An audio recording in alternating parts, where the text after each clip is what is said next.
நண்பா, உங்கள் வாழ்க்கையில் 3 வகையான மனிதர்கள் மட்டுமே உள்ளனர். முதலில், இலைகளைப் போல் உள்ள மனிதர்கள். இவர்கள் ஒரு பருவத்திற்காக உங்கள் வாழ்க்கையில் வருபவர்கள். உங்களிடம் அவர்கள் எதிர்பார்ப்பது இல்லை என்று அவர்கள் நினைத்தால் உங்களை விட்டு விலகிவிடுவார்கள். எனவே இந்த வகையான மக்களை சார்ந்து இருக்க வேண்டாம். இரண்டாவது, கிளைகளைப் போல இருக்கும் மக்கள்.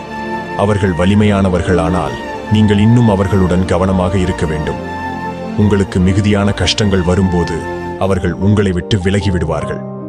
மூன்றாவது, வேர் போல் இருக்கும் மனிதர்கள். இந்த நபர்கள் மிகவும் முக்கியமானவர்கள்.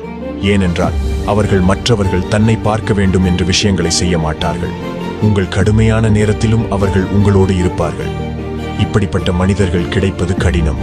உங்கள் வாழ்க்கையில் நீங்கள் இவர்களை கண்டால் அவர்களோடு இருங்கள்.